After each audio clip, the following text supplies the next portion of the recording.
Alright kids, I'm going to keep this short because I'm in a buttload of pain. Literally.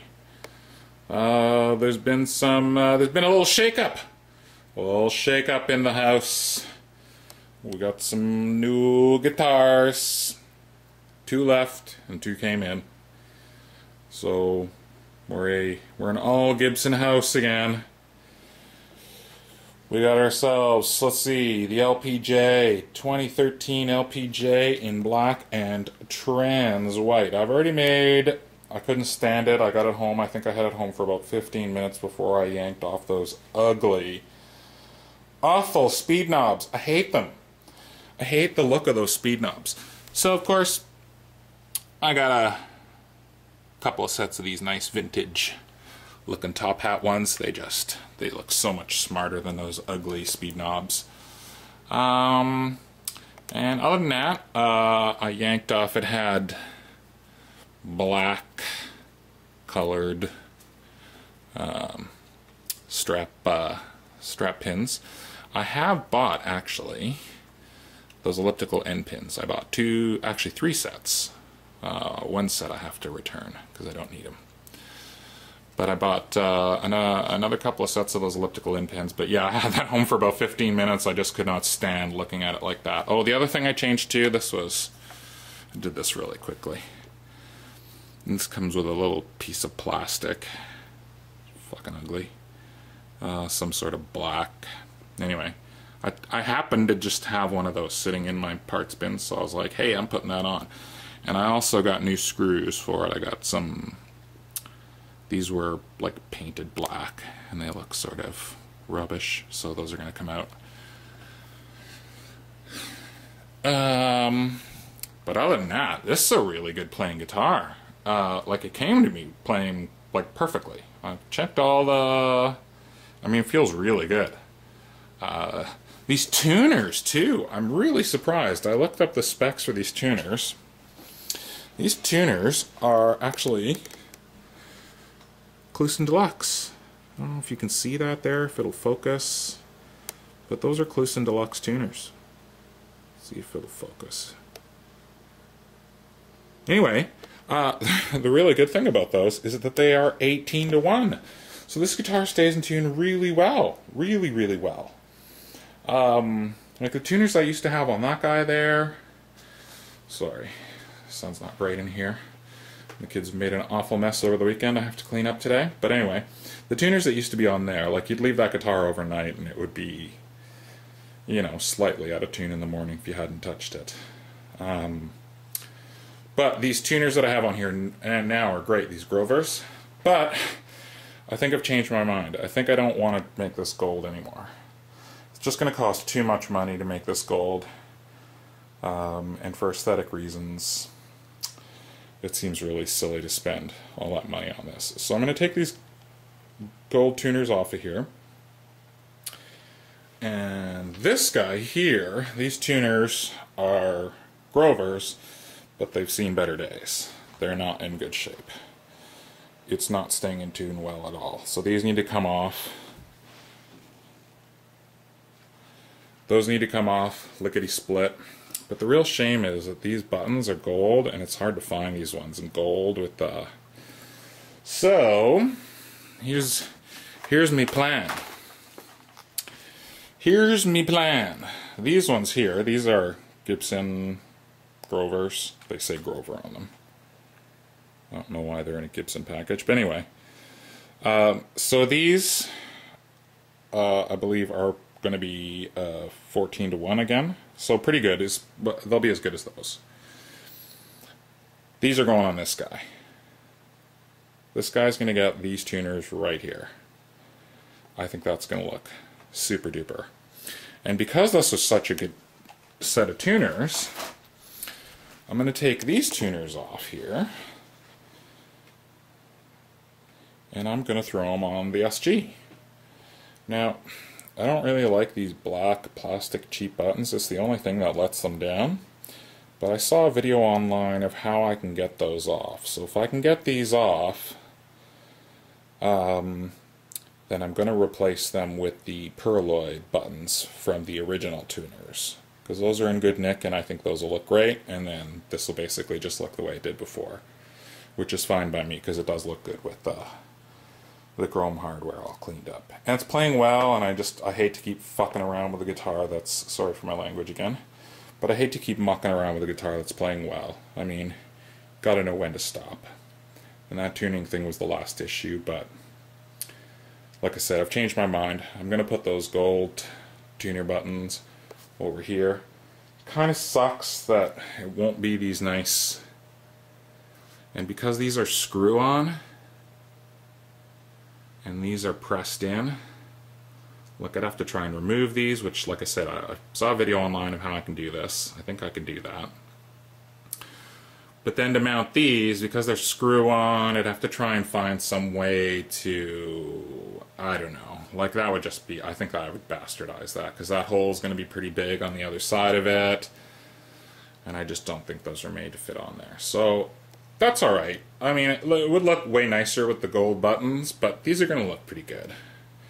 And the main thing is that I just want that playing well. And right now it's not. Right now, it's had a full setup, which is good. All action, intonation, everything's perfect. Plays really well. It's just that tuning issue, and those tuners need to go sooner rather than later. So in the short term, because I got a really good deal on those other tuners, which are going to go on the LPJ, I think that's going to solve my problem. Like I said, these are so easy to drop in and out. If I do end up having to find, happening to find another set like this, then you know, I might grab them. But I'm not going to go out of my way for that. I kind of need to tame things. But so this Supreme, there's no back route on it. So I'm really glad everything's working. There's no back plate at all. So to get to the electronics, you got to go through the pickup cavity. And it's really weird. Like, some of the details that they on the Supreme is really strange to me. Like, they don't put, I put this on here. This was plain. It didn't have this treble rhythm switch plate. And I just thought it looked weird without it. So I threw one on there, and to my eye, that looks much better. And it had a black knob, so I threw a cream one on there. And that is definitely getting a pickguard. I don't care what you purists say. Like, it just looks wrong without a pickguard to me. It looks unfinished. And my personal preference is definitely to have a pickguard on a Les Paul. Especially a Les Paul that's nice. Like, that needs a pickguard. I'm sorry, I don't care what you purists say. I don't care if you think I'm ruining this nice guitar by putting a pickguard on it. That is my personal preference. So that is definitely getting a pickguard, and I'm pretty sure it's going to get a black one. Cream might look nice, but I think that might just break it up with too many colors. Anyway, I don't know, I'm not sure. But that is definitely, this LPJ is most assuredly getting a pickguard. Absolutely, no question, is getting a black pickguard immediately. I would have bought one yesterday while I was at the guitar shop, but they didn't have any in stock. And so these pickups that come with the LPJ actually sound bloody fantastic. They're just, you know, the Gibson 490R and the 498T pickups. Exactly the same thing that's in this standard SG. Exactly. It's exactly the same set of pickups they put in every studio Les Paul. The only trouble is, these stupid black covers, I read, don't come off. So it's not like I can just buy a set of chrome pickup covers, because I don't like the look of that. That to me looks like a big gaping hole in the body. Like, I don't know whose decision that was. I don't know, maybe some of you guys like it, watching this like that, but I just hate it. It looks like there's a big gaping bloody hole. It looks like two big bloody gaping holes where they're supposed to be pickups. It just looks like an empty pickup cavity. So something needs to be done about that. I just don't like that at all. That to me looks like some sort of metal Thrasher, Ibanez type. It looks wrong on a Les Paul. So the only other thing I'm kind of left with is I either replace those pickups completely, which sucks, and I did spy a set on Kijiji, but guy's asking way too much money. Like, you can buy these pickups brand new, the whole set, for I think 200 bucks, under $200, like $99 for one and $98 for the other. So for 200 bucks, brand new, I could have exactly that set of pickups to mount in this guitar. But I don't want to spend 200 bucks on this because I don't think it's worth spending 200 bucks on.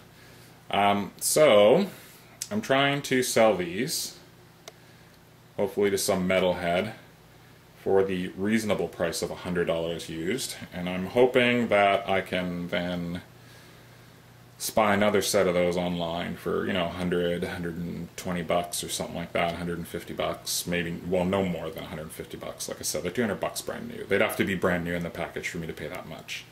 But for 100 bucks, 110 bucks, like I advertise these at 100 bucks. If I get 80, I'll be happy, which will let me buy a set of those. So I'm just going to keep my eyes peeled for a set of those pickups. The other option that I was thinking of was take these out of the SG, stick them in, sorry for all this back and forth stupid camera work, but anyway, stick them in this, call this guitar done once I get the tuners on it, and then look for a set of 57s or burst buckers for this. I think 57s is the way I'd like to go with that. And then we're sorted. Then I'd be sorted. But yeah, so anyway, that's what I'm working on right now. This is just a quick update, hopefully. Oh my god, it's already 11 minutes. I'm going to have to cut some of that out. But I am literally in a buttload of pain right now. The last probably 5 days I've been taking Tylenol 3s. I haven't been able to bloody do anything. It sucks. I can't catch a fucking break here health-wise. I just want to feel well for more than a week at a time. But anyway, I'm on the mend. Hopefully in the next few days I'll feel better and I'll get started working on some of this stuff. Like I say, I've already gathered up a few of the bits. But I'm going to go ahead and end this video now by saying, oh, I'll give you one more update. Might as well give you an update on this guy. Alright, so it's been, I don't know, week more? It's been more than a week. It's holding up fine. For anybody who was worried about whether or not the pain was holding up fine on that, it is holding up super fine. It sounds bitchin'. I was worried that just going straight across with this cloth, it's actually like vinyl or something like that. It's like cloth-backed vinyl, so it looks like leather. But I was worried that was going to muffle the speaker. Doesn't at all. Doesn't one bit. I tested the speaker in and out. I just mounted it to something else inside the cab there, and it sounds exactly the same. So that's done. That's done and ready for the races. I'll do another sound test with you, give you another look around. But yeah, I'm like not worried about that at all. That's holding up very well. Paint's not coming off there at all. I think the key was just building up a few layers of that red paint on top of the primer, and the primer I think was really the key for that paint to stick well. But yeah, no, it's awesome. It's perfect. Like, I've just been leaning up a guitar against it. I've no problem at all doing that now. And it's basically the kid's amplifier. So yeah, anyway, okay, this is at 13 minutes. I'm going to end here now. Really, really loving this amp. Loving it a lot. This is a super amp. I can't believe what I paid for this a few weeks ago. 100 bucks used. $100. Because I've now seen online guys trying to sell the exact same amp, because they retail for, I don't know, $250, something like that. So 100 bucks was a steal, especially for something that's brand new. Like, the guy had the hang tags, he had the receipt, everything. So it was totally legit. He was just desperate to get rid of it. But I'd expect to say pay between 150 and 180, and that's exactly what guys are advertising these for. So this was a big steal. This thing is awesome. There's not a thing wrong with it. It sounds wonderful. I was a bit skeptical about why he might be selling it so cheap, but it's been a few weeks. There's no problems at all with it. It's awesome. Okay, wow, we're really getting on to time here. Okay, 15 minutes. Holy shit. Alright, so I'm going to end here. That's the new trifecta. That's the new Gibson trifecta. Lots of work. I got a few special little detail touches I think I'm going to do on this one.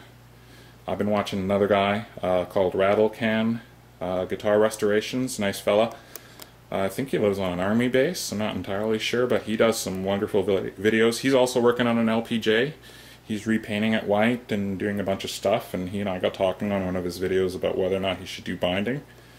So I think he's going to try it, and I'm going to watch his video to see what he does, because I would love to do some sort of faux binding on this guitar. I just think it would look bitchin' with like a nice little black stripe around the front end like this guy has. But that looks like it'll be hard to do. That's like 4 individual lines, right? There's the white binding and there's like 4 individual lines of black there. I don't think I could pull that off here, but maybe like 1 or 2 lines I think would look just spectacular. I think it would set that guitar off once it has the chrome pickups in it and the chrome tuner, so I think that's gonna be a great guitar. And frankly, the only difference I can see between these LPJs and the studios is just the fact that they don't appear to put any kind of lacquer on the body. It's like somebody just sprayed a little bit of paint on it, sanded it back, and called it done. There's nothing on there. There's no clear coat on that at all. I can't imagine that there's any clear coat on it, and if there is, it's like a whisker. So I'm kind of undecided about that too. And I really want to try paste wax. Because I can put paste wax on a finish like that, and it should bring it up to a nice satiny finish and be a bit more protection than what's on there right now. Okay, 16 minutes, holy shit, time to end. Okay, look for a video soon on 1 or more of these guitars.